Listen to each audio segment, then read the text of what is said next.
wabarakatuh. Perkenalkan, kami dari kelompok 2 Perdata akan menjelaskan mengenai UAN prestasi dan perbuatan melawan hukum.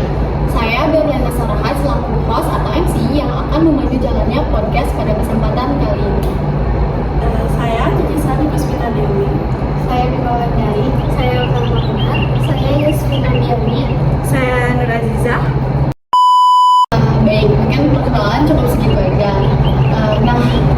Kita kan selama setengah semester sudah diberikan tugas mengenai UAN prestasi dan perbuatan melawan hukum. Di sini mungkin saya akan menjelaskan sedikit mengenai apa itu UAN prestasi. Nah, UAN prestasi adalah kegagalan atau kelalaian seseorang untuk memenuhi kewajibannya sebagaimana yang telah ditetapkan atau disepakati dengan pihak-pihak yang telah membuat perjanjian kayak gitu. Mungkin untuk lebih jelasnya lagi, langsung offer ke teman-teman yang pasti udah mengobservasi nih selama 1 semester lebih mungkin mengenai apa sih UAN prestasi dan perbuatan melawan hukum. Mungkin beranjak ke pertanyaan pertama, apakah UAN prestasi dan perbuatan melawan hukum itu adalah dua konsep hukum yang sama atau justru berbeda? Menurut saya dan menurut sumber yang saya baca, UAN prestasi dan perbuatan melawan hukum itu adalah dua konsep yang berbeda. UAN prestasi itu adalah ingkar janji. Maksudnya, ketika kita melakukan perjanjian itu kan antara dua pihak, lalu ada salah satu pihak yang melanggar perjanjian tersebut atau tidak memenuhi kewajiban dalam isi perjanjian itu, maka itu dikatakan sebagai UAN prestasi. Dan sumber dan hukum yang mengatur UAN prestasi ini adalah hukum perdata. Lalu perbuatan melawan hukum adalah sebuah perbuatan di mana seseorang ini telah melanggar hak orang lain, bahkan merugikan orang lain, dan sumber hukum yang mengaturnya ini hukum perdata dan hukum pidana. Hukum pidana ini mengatur perbuatan melawan hukum ketika perbuatan seseorang ini merugikan orang lain seperti itu Secara materi. ya. Berarti bisa disimpulkan bahwasanya UAN prestasi itu termasuk ke dalam perbuatan melawan hukum. Ya, tapi perbuatan melawan hukum Belum tentu UAN prestasi. Nah, kira-kira apa sih contohnya kasus UAN prestasi? Contohnya kalau melihat dalam kehidupan sehari-hari ya, kemarin tuh sempat dengar ya berita yang kasus Rempang itu, tapi iya. aku belum terlalu tahu dalamnya ya, jadi kita skip aja bahas Rempang. Jadi kalau misalkan secara sederhananya kita berkaca pada kehidupan sehari-hari lah, misal minjem buku tapi si bukunya rusak oleh si peminjamnya. Nah itu bukan sih kalau salah satu contoh dari UAN prestasi kayak gitu? Iya sih, bisa masuk. Jadi ketika udah ada perjanjian ini misalnya, saya pinjem dong handphonenya, terus dari yang minjemin tolong dijaga baik-baik ya. Tapi yang dipinjemin malah merusakin sesuatu, itu kan udah termasuk melanggar perjanjian. Mungkin itu sih contoh simpelnya. Nah, gimana sih cara menentukan apakah suatu tindakan tersebut merupakan UAN prestasi atau perbuatan melawan hukum? Jadi untuk menentuin suatu perbuatan atau tindakan tersebut itu UAN prestasi atau perbuatan melawan hukum, itu kita harus tahu dulu nih definisinya. Definisi UAN prestasi kayak yang dijelasin tadi, itu ketika salah satu pihak dalam perjanjian gagal memenuhi kewajibannya sesuai dengan kontrak atau sesuai dengan perjanjian. Nah, kalau misalnya perbuatan melawan hukum itu tindakan yang yang bertentangan dengan hukum atau norma-norma yang ada. Terus selain definisi, kita juga harus tahu beda kriterianya. Jadi kriteria UAN prestasi itu ada perjanjian atau kontrak yang sah. Terus salah satu pihak itu tidak memenuhi atau melaksanakan kewajibannya. Terus juga yang terakhir itu ada terjadi kerugian pada pihak. Terus kriteria untuk perbuatan melanggar hukum atau melawan hukum itu dia bertentangan dengan hukum positif atau norma yang berlaku. Terus kalau tindakan tersebut itu menimbulkan kerugian pada pihak lain. Terus yang terakhir setahu aku itu nggak ada hak atau izin hukum untuk melakukan tindakan tersebut.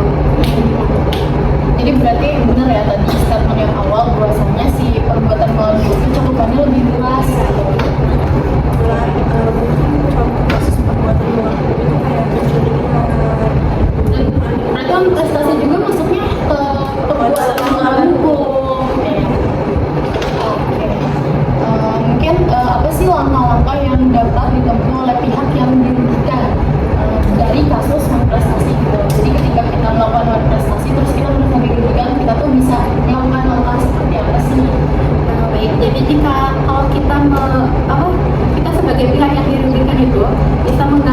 beberapa langkah.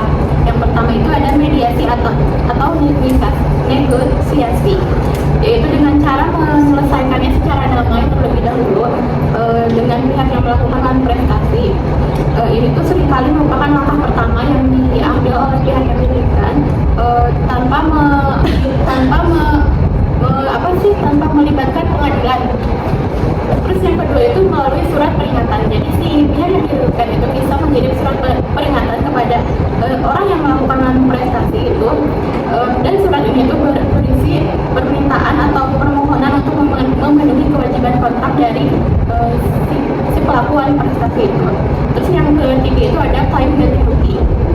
Jadi si pihak yang dirugikan itu meminta ganti rugi akibat yang dideritanya dari orang yang melakukan prestasi itu, baik itu kerugian material atau imaterial, yaitu contohnya stres atau reputasinya menurun dan lain sebagainya.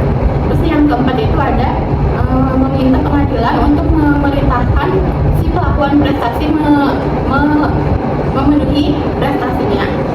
Dan yang selanjutnya ada pembatalan kontrak. Jadi pihak yang dirugikan itu mengajukan permohonan ke pengadilan untuk membatalkan kontrak jika prestasi itu sudah dianggap cukup serius. Dan yang terakhir itu bisa mengajukan gugatan perdata ke pengadilan. Kayak gitu sih. Berarti ini ya, kalau misalkan yang tadi pertama kali itu kayak kita nggak sih kalau misalkan kongkolingkong gitu. Jadi secara kekeluargaan gitu. Tapi berarti Indonesia tuh benar-benar menganut asas musyawarah mufakat banget. Jadi apapun itu kita musyawarahin secara keluarga dulu. Dan ketika itu mungkin tidak work atau tidak berhasil, itu bisa berubah jadi selanjutnya. Berarti apa-apa tuh damai dulu. Deal-dealan. Nah, ketika tadi tuh membahas ganti rugi, kiranya berapa besar sih ganti rugi yang dapat diberikan dalam kasus prestasi, dan bagaimana cara menghitungnya? Kalau kita kena kasus prestasi ini, gimana sih cara menghitung? Kita bisa minta ganti ruginya berapa? Contoh yang saya baca itu dalam kasus prestasi ganti rugi biasanya dihitung berdasarkan yang timbul akibat pelanggaran kontraknya. Berdasarkan ganti rugi ini mencakup dua, yaitu kerugian langsung dan kerugian tidak langsung. Kerugian langsung itu kerugian yang akibatnya itu secara langsung oleh penyelenggara kontraknya. Sedangkan kerugian tidak langsung itu kerugian yang mungkin terlihat dari prestasi. Jadi terlihat tidak secara langsung oleh penyelenggara kontraknya. Lalu cara menghitung ganti ruginya itu ada 4 tahapan, yaitu identifikasi kerugian, yaitu catat semua kerugian yang timbul akibat prestasi yang diakibatkan oleh kerugian langsung maupun tidak langsung. Lalu ada kalkulasi kerugian langsung, evaluasi kerugian tidak langsung, dan hitung jumlah total. Jadi jumlah totalnya itu jumlah semua kerugian, baik kerugian yang tidak langsung maupun langsung.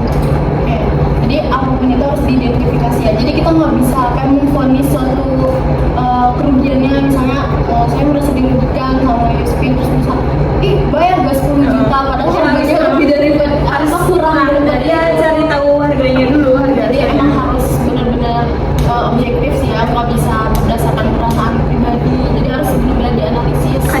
Terkadang orang tuh kayak gini ya, sengaja menyewain suatu barang, misal motor nih. Nah, tiba-tiba di tengah tuh ada suatu kerusakan. Jadi si yang nyewain yang ininya yang membuat ide biar gimana caranya ganti rugi lebih gede. Oh iya. Biar nguntungin ke dia ya. Walaupun mungkin aja emang motornya udah rusak dari lama. Iya, benar gitu. Nah, jadi Pak masuknya ke kasus penipuan juga ya. Bisa pidana juga itu. Iya, berarti kalau ketahuan itu bisa digugat tuh kena pidana. Kita cuma ngerusakin pulpen disuruh gantinya 1 box misalnya kan mungkin ya, berarti dianalisis dulu ya harganya itu berapa di pasarnya. Oke, makasih. Dan mungkin next ke pertanyaan terakhir.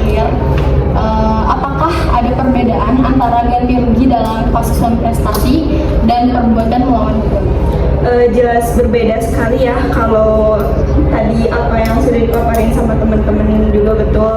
Terus kalaupun kita lihat secara sederhananya, kalau ganti rugi uang prestasi itu tentu tadi kata Vika ya, apa namanya, secara kekeluargaan. Terus misal apa, kita ngilangin buku orang ketika kita minjam, ya udah digantinya buku itu lagi, dan mengganti semula barangnya semula. Iya. Nah, kecuali kalau misalkan perbuatan melawan hukum jelas berbeda karena cakupannya lebih luas gitu. Contohnya gini lah, biar langsung ke contoh konkretnya ya. Kalau uang prestasi misal, bentar, aku tuh tadi nemuin satu kasus. Misal kita mesen barang online nih di online, tapi terus pembayarannya tuh, transaksinya tuh langsung di GoPay atau langsung ditransfer. Karena terus ternyata nggak datang nih si barangnya tuh. Nah itu kan suatu ingkar janji awan prestasi. Nah otomatis si penjualnya tuh harus mengganti, kalau nggak ngirimin barang secepatnya, kalau nggak uangnya dikembaliin. Nah kayak gitu kalau awan prestasi. Nah kalau perbuatan melawan hukum, ketika kita pesen Grab kan biasanya itu ada asuransinya ya, asuransi kecelakaan. Nah itu tuh salah satu upaya ketika si Gojeknya tuh melakukan kelalaian, misal kebut-kebutan nih nyampe siap-siap gitu kan celaka. Nah itu kan suatu kelalaian yang membuat pengemudi tidak nyaman. Nah itu si uang asuransi, ataupun kalau di Grab karena nggak ada asuransi kayaknya. Jadi nah itu si pengemudinya harus yang bertanggung jawab ke si penumpangnya gitu. Nggak ada asuransi, nggak ada. Makanya kalau jauh Lebih murah. Kalau Gojek itu nggak sih? Asuransinya itu udah ditanggung Gojek. Iya. Jadi bukan sama pengemudi. Terus kan kalau misalnya daftar Intrek tuh lebih gampang daftarnya. Kalau Gojek Makanya kayak kalau Intrek itu biasanya kalau nggak keterima Gojek pada ke Intrek. karena susah daftarnya masuk ke Grab online.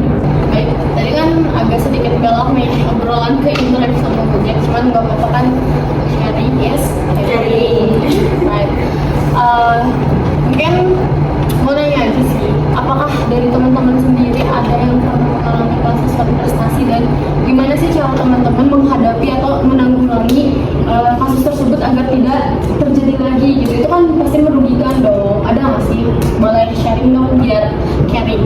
Tadi Sharing is caring. jadi kan kemarin tuh aku habis foto studio ya. Iya. Terus jadi si kakak yang punyanya itu ngejanjiin nanti ya fotonya di share-nya besok atau malam gitu katanya. Tapi sampai beberapa hari kemudian kan nggak ada. Kan itu masuk konsultasi dan kan dia udah secara nggak langsung dia udah berjanji kan lewat ucapannya. Tapi kan nggak ada. Jadi itu sih pengalaman aku. Terus aku tuh nge-WA tapi dia yang nggak balas-balas kayak gitu. Berarti emang sebel banget. Ya kan, berarti iya sih, berarti dia pun udah nggak profesional kerjanya. Itu kan profesi dia, dan dia kan harus ada namanya juga nilai dari norma dalam bekerja juga kan harus dijunjung tinggi ya. Dan ketika dalam pekerjaan kita sudah menjanjikan sesuatu apalagi ke customer kita, ke klien kita, kan itu harusnya ditepati dong. Jadi kitanya mau kesana lagi juga males kan. Ada trust issue. Atau ada nggak sih yang pernah kena tipu pas belanja online? Pernah, aku pernah. Nah, itu mau beli dress tapi yang datangnya baju. Dan itu tuh kayak nggak sesuai banget. Sesuai dari foto, Iya, dari deskripsi. iya.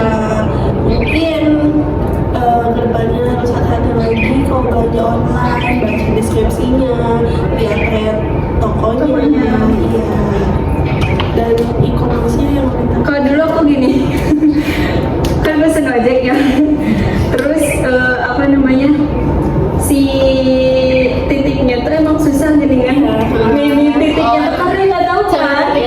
Apalagi kalau kita di mana gitu, misalnya kota Bandung nggak tahu ini jalan apa, terus nomor berapa. Jadi lokasi otomatis gitu.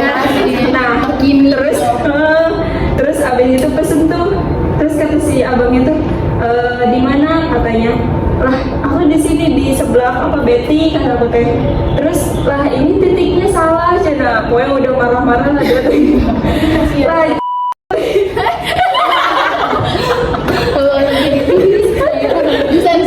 sensor. terus alah maaf bang kata-kata terus suruh jemput nggak mau kan karena dia terlanjur udah marah, terus karena jauh juga lokasinya, ya udah we bayar sesuai apa yang apa namanya dipesan tadi, ganti rugi lah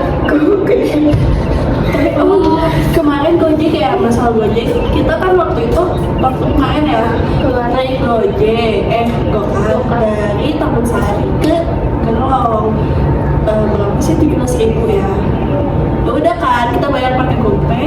Taunya sekarang aku pas mau apa ya order lagi nggak bisa, soalnya si driver yang sebelumnya itu minta apa ya kayak tip gitu, katanya buat bayar parkir sama bayar tol. Padahal kita nggak ke tol, nggak bayar parkir juga.